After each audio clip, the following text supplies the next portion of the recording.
Hai semua, perkenalkan, saya Tanggung Pasha. Saya merupakan mahasiswa dari jurusan Ilmu Administrasi Fiskal Universitas Indonesia. Pada video kali ini, saya akan membahas terkait kriteria deductible expense. Sebelumnya, teman-teman udah pada tahu belum kriteria yang ada di deductible expense? Mau tahu? Mau tahu nggak? Baik, sebelum saya masuk ke materinya, di sini saya akan menjelaskan terlebih dahulu mengapa saya memilih materi deductible expense ini. Karena pentingnya memahami bagaimana biaya-biaya tertentu dapat dikurangkan dari pendapatan kena pajak, baik untuk keperluan perencanaan keuangan pribadi maupun manajemen pajak bisnis. Nah, dengan memahami bagaimana deductible expense ini, dapat mengoptimalkan strategi pengelolaan keuangan, mengurangi beban pajak, dan memastikan kepatuhan terhadap hukum perpajakan yang berlaku. Sehingga hal ini tuh dapat membantu saya meningkatkan efisiensi dan mengelola keuangan dengan lebih efektif. Nah, setelah saya jelaskan tadi, kalian udah makin penasaran kan apa itu deductible expense dalam konsep biaya dalam PPh itu sendiri? Langsung aja, cus!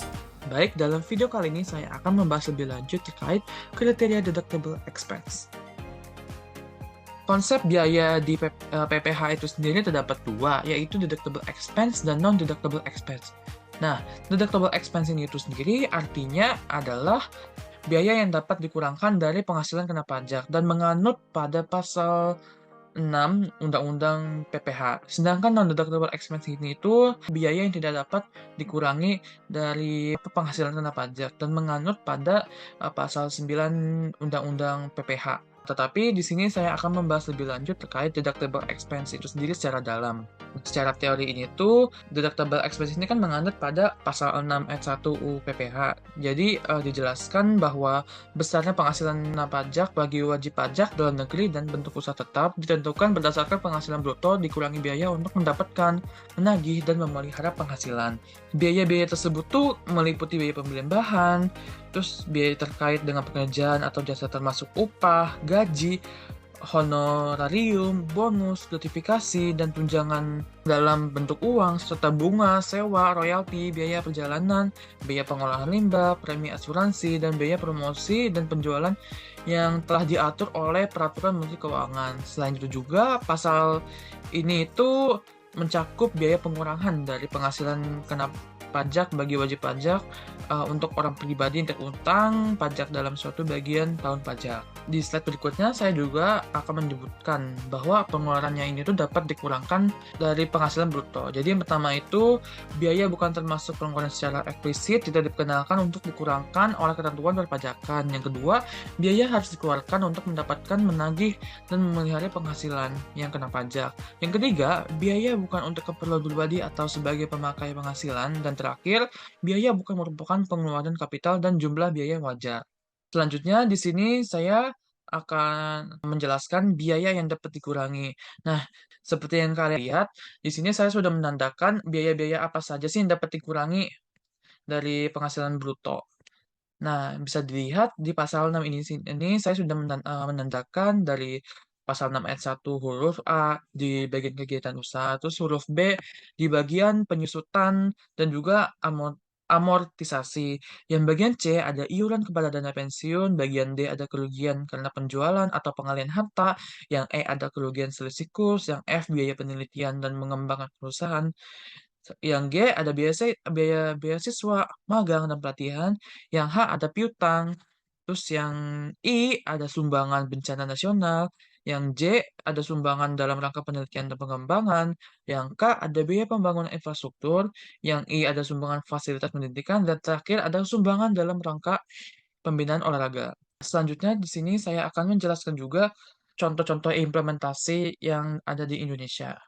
Nah, di sini saya sudah membuat soalnya, bisa dilihat dengan seksama bahwa biaya operasional di sini ada keterangannya dari 1 sampai 8, terus ada nilai komersialnya juga. Nah, mungkin bagi teman-teman yang ingin mengetahui cara membedakan bagian positif, negatif, dan fiskal itu seperti apa.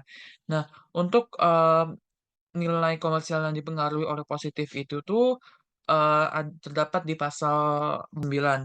Untuk negatif sendiri itu terdapat di pasal 4 ayat 2 dan 3. Terus yang untuk fiskal ini tuh sendiri terdapat di pasal 4 ayat 1 dan juga pasal 6.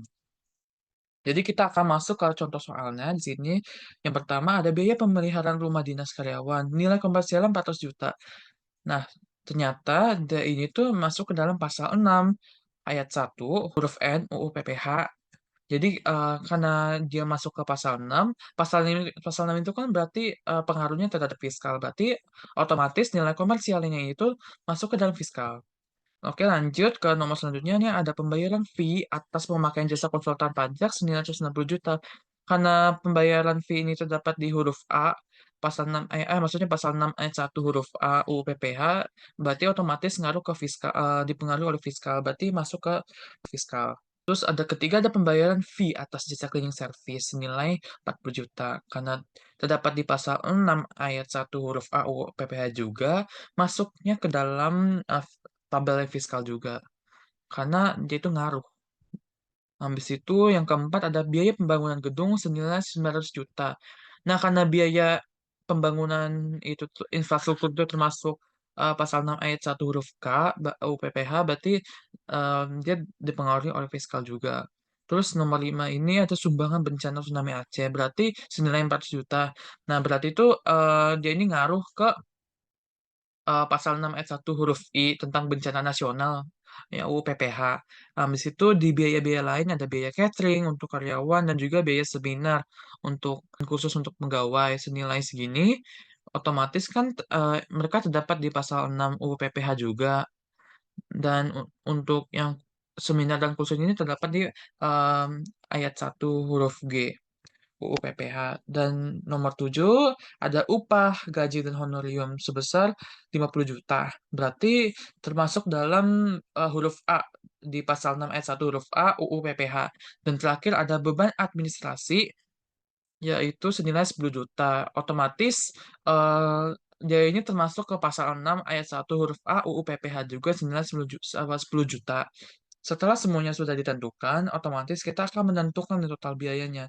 Total biaya tadi itu kita hitung dari awal sampai akhir dan dapatlah nilainya segini. Nah, mungkin kurang lebihnya mohon maaf bila terdapat kata-kata saya yang kurang menyenangkan.